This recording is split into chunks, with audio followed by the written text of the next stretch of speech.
Hi, everybody. Welcome to Talking About Success. I'm your host, Jack Canfield, America's #1 success coach, co-author of the Chicken Soup for the Soul series, co-author of the Success Principles, how to get from where you are to where you want to be. And I'm here with a wonderful guest this week, Cheli Grace. Cheli is an internationally known author. She's written 7 books, 6 that are published by Wiley, wonderful publishing company. The 7th, Rich Connections. We're going to talk about that today. So welcome to the show. Thank you, Jack. It's so good to see you. It's been a long time, and you look absolutely great, like always. Thank you. You as well. Thank you. So 7 books. That's pretty amazing. I'm impressed. Thank you. I know how much work it takes to write a book. A lot of work. A lot of work. So give us a little background. Like, who are you? How'd you get to where you are right now? Give us a little background. Well, I was a mom and a teacher, and I wanted to make a difference in the world, so I became a school principal. And at that time, school choice options came out for parents. So this is how I started my journey of writing a book. But what I wanted to share with you is, like, it's not easy to write a book. And I was juggling my career, I was juggling my kids. I was very happy doing what I was doing, but I just wanted to do more for other people. So you wrote a book on options, school options. I wrote a book on school option, and that book turned into the 6-book series.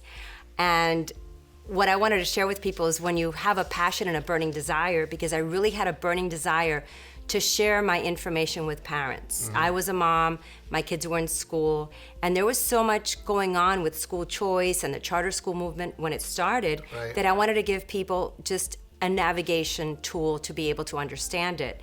But in the time I was in a failing marriage, I was running an empire, and I was juggling and struggling, and everybody thought that I had the perfect life, but inside I was dying inside because I was trying to do so much. But in the end, I did it. I was able to succeed, and I want to share with you how I did that. Wait, now you said for a while, well, you were an educator. Yes. And now you're working with entrepreneurs as well? Yes, and CEOs, yes. How did that transition happen? Well, the way that it happened was, as I started going through the books, one book turned into 6, and the person that helped me tremendously was my dad.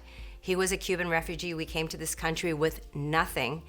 And he always instilled in me the fact that you need to have resilience and perseverance, because if you have those 2 things, there's nothing in this world that you can't accomplish. So he helped me by giving me that strength, because I really had a lot going on in my life at the time, and I had this passion that I wanted to create something to help parents. So what I did was I just aligned myself with people, with coaches, with mentors, and that's where I met you at Book Expo. And my stars lined up, and I was able to negotiate a 6-book series with Wiley and to help parents, and the book series is on school talk communications.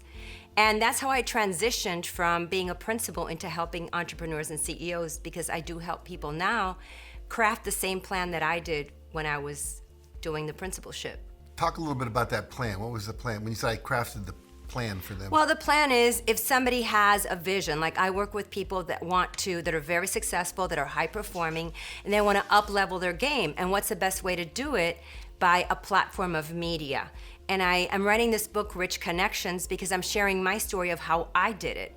The connections that you have through your childhood, through people that you meet on the street. Today, they might know someone that might help you. So I did everything organically. I didn't hire a public relations firm. I went myself to Book Expo. I did a lot of research. I wrote my books. And it was very rewarding. It was a lot of work, like you know. Writing a book is not easy, much less a 6-book series. So how did you manage all that? Well, it was really hard. Like I said, I was struggling, I was juggling, I was every day showing up at work. I ran an empire. I had a $10 million budget, 150 staff members that I managed, and I was on the top of my game. I worked for the 4th largest school district in the nation, and it was challenging. I crafted a plan to be able to write, and I was also a mom. My kids were school-aged children, and I was in a marriage that was taking its toll on me as well. But I had a plan and I had a vision, and I just carried it out because the burning desire that I had inside to help other people was greater than everything else that was going on in my life. And that was the transition. I want to help other people. Yes, that was a transition. And now I work with entrepreneurs and CEOs that have something inside of them that they want to share, that they want to up their game. Maybe they've been very successful in what they're doing, and now it's time to maybe have a side, do something else, have a side career, or up their game. And I help them craft that through the power of putting together their clarity, where they want to go, how they're going to show up, and then helping them strategically align themselves with people that they have to be hooked up with, and then using the power of the media, leveraging offline and online. And it's just a whole platform that I have. That's beautiful. Thank you. So one of the things I know you talk to people about and you work with them on is media exposure. Mm-hmm. It's really important to get that, and most people don't have a clue about how to go about it. How do you help people? What do you work with them on? What do you tell them? Well, we sit down and we have to craft a plan, because not everybody's ready to go on TV or do a public speaking engagement. People are scared. So I help them gain their confidence. I help them with their mindset. I help them understand where do they have to show up, what conferences they have to go to. And there's media all over the place now. So we craft a plan. I help them connect with the venues that they need to be in, whether it be magazines, trade journals, what shows, are they local, are they national? And we start small, because if you don't have a platform, you have to start small and then you grow big. That's how I did it. I started basically locally, and then I started doing a lot of radio, and then from radio I went into print media, and then I started doing national news, because it all aligned synergistically. And I did it because I connected with people, and I gave them, I asked them, I had a big ask. And I said, this is what I'd like to do, could you help me out? And they did. I became a regular on Fox News. So if someone's just starting out, mm-hmm. and they're saying, okay, you're saying you need media, or they're watching this and they can take advantage of you, but what would you tell them to do in terms of starting locally? What did you do? How did you approach radio? How did you approach print media? I just did research, and I just started calling, and I started letting them know what my message was. And I started going to events that I knew that people were gonna be there, that I could mm-hmm. maybe have a one-on-one conversation with. Mm-hmm. And just asking. You have to get out there and you have to tell people what your mission is, what your passion is, and people will help you. And that's how I started doing it. I started going on local radio, and then Women's Day did a whole page piece on me, because a friend of mine told a friend of hers that what I was working on at the time, and that kind of propelled me to the next level, which was the national news. It just synergistically just happened for me. And I help people do the same by starting small and then scaling big. I think as I talk to you, one of your strengths is passion. Yes. You obviously care deeply about what you were doing. I did. And when people caught that, then they want to help you. If you're doing something good that needs to be done, yes, people want to help you do it. That's exactly right, Jack. And you know that because you've helped so many people with your books, and you're such a great mentor to so many, including myself. I love, the books that you wrote, and I still reference the one that you did on how to get to where you are, to where you want to be. It's a great, great book. And you're right. People pick up the passion and they want to help you. But you got to ask. You have to ask. You have to ask, because if you don't ask, then people don't know what you do. And the other thing that I want to tell everybody that is thinking about maybe upping their game, and the easiest and the fastest way is to use the power of the media, because it gets you out there on a global platform, on a national level, and people start noticing you more than if you just kind of did it locally or organically. Once you start getting picked up, and it's like a snowball chain reaction. Yes. Then you start, aligning yourself, you come on and you help the producers and you help people craft the story, and you show up and you do a great job. People will keep calling you back to help them, with what they have to do. So you're making their job easier for them. Exactly. That's exactly what you do. Yeah, if you can say, hey, I've got a great show, and I've this story, I've got that I can do, and I have a guest that can come with me, one of my clients, and tell you how amazing. Right. You've done their work as a producer for the show. Exactly. They love that. Exactly. And I have a funny story to tell you about that, because I was a school principal, and I had this whole thing going on, which I don't even know how I did, right? So my bosses were really supportive of me, and I would get a call to go on national news. So they'd send a town car to the school. They'd pick me up. I called my boss and I'm like, I'm gonna go to lunch. So I'd get in the car and we'd whisk over to the Causeway, because they have a satellite office in Miami that has a live feed on New York. So I'd go do hair and makeup, I'd do my live feed, then I'd go back, and then they'd take me back to school, and I would just continue doing my day-to-day school operations. So it was really cool. Did any of the other teachers in your school ever go, how come she gets picked up by a limo all the time? Sometimes. But everybody knew what I was doing. And they were supportive. Everybody was very supportive, very supportive. Very good. You're working with people that have expertise. Yes. You want to get that expertise out into the world. Yes. What do you think makes someone an expert? How would you define that? Well, that's a good question. Someone who has something to share with someone else to make them understand, to make them learn. I really like to talk about the experts that I work with are people that have been in their line of work or in their business and now have something to share that either can shorten someone's learning curve or that can, make them understand it easier.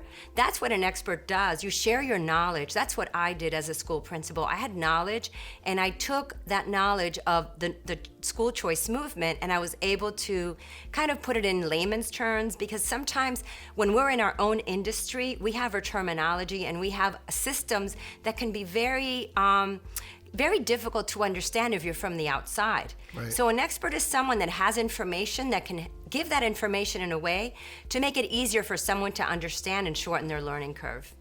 Do you think a lot of people have expertise and they're not even aware of it because it's just their everyday thinking? Yes, they do. And I find that the biggest problem that people have is mindset and confidence. They have the expertise. And when I work with high-performing professionals, this is something that's prevalent because you're in your A game, you're doing things every day, and you feel that everybody else understands and knows what you're doing, but they don't. And you have so much information to share. So it's that confidence that I help my clients with so that to tell them, look, you have something that is valuable to the world to change the world and make it a better place. So let's get you on this platform and let's get you going. Now you have something called a VIP program. Can you talk about that? Absolutely.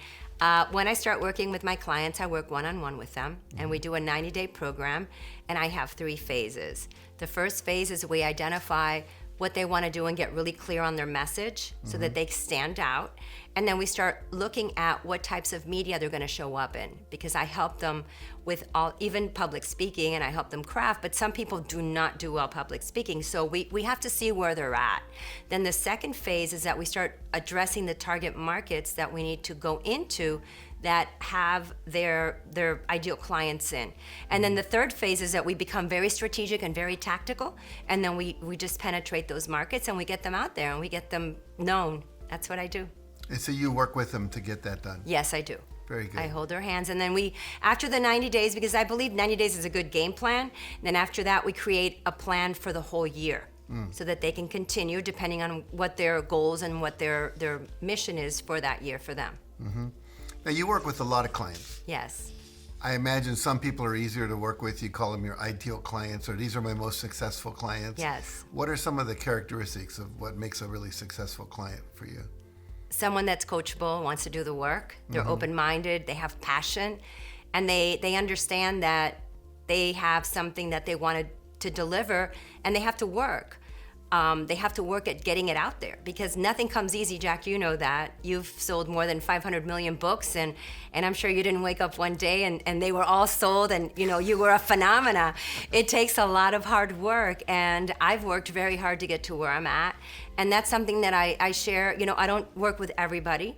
We have to have a good fit because I'm very, passionate about having my client be successful. And I'm very compassionate at helping them, and that's what I do. Because if not, it's just not going to work out. I don't do the work for them. We create a partnership together. Now, one of my friends teaches, I do kind of like race car driving to executives, and he says CEOs are the worst people because they're not coachable. Do you find that at all, or do you find most of the people you work with are coachable? Well, we work together. I for a while was a CEO when I ran my empire. $10 million budget is nothing to sneeze at. So I can understand. Very type A, very type A. So it just depends. I believe that we all have a suit of armor that we wear. And I did that when I was a principal. I was juggling and struggling because inside I was struggling. I had a lot to offer, but I was always, so I work with CEOs to help them get into their heart and get their passion out. Now, there are a lot of people watching. Yes. Our audience. They want to be more successful. Yes. They want to, and a lot of them have expertise that they want to share. A lot of them want to be speakers and trainers and all of that. What advice would you have for them? Well, the advice that I would have for them is if you do have a passion, you need to go for it. And I wanted to share my story because my dad was a big instrumental part in having me be as successful as I was. Not only because he gave me a great foundation, but he was my compass and he was my rock. And in the middle of my success, my dad passed away. He got really sick and he died. And I didn't know if I could go on. So a lot of times we think that we can't do it because we have a lot of internal challenges and internal struggles. But it's important to know that you have to think about the greater good. And if this passion is inside of you burning to get out, then you need to hire a coach. You need to see what you can do to write your book, to get on a platform, to share it with the world, to help people. And when my dad passed away, I was gonna quit. I wasn't gonna keep going. And he just I just heard his voice going, why are you gonna do this? You have so much to share with other people to help them. So for those of you that are sitting out there that want to do something to put your message out or to write a book, to help someone or change the world, my advice is to go for it. And no matter what's going on in your life, sometimes when you start doing it, it helps you heal. Because it just, as you help people, you realize that there's no greater satisfaction in the world than helping others. So literally helping others helped you heal your grief for your father? Yes. Very interesting. Yes, it did. Yeah. It did. Because as he helped me kind of give me the confidence. And as I was going through this, it was just he was a great connector. And he was a man that taught me so much. You know, we came to this country with nothing. And he started all over again and he created a whole new life for us. So he taught me perseverance and resilience. And it's important to share your knowledge with other people. And that's what he taught me. So as I shared my knowledge with other people, I realized that he was right, that I had to continue the series and I had to go on and I had to do what I'm doing today because I have knowledge that I can share with others to help them get to where they want to go. Beautiful. So I'm sure there's a lot of people out there going, I want to share my knowledge. I want to get out there. I want to be more successful. And you can help them. Where do they go to? How do they find you? Well, they can find me. I have a great website called Cheli Grace. It's CHELIGRACE.com.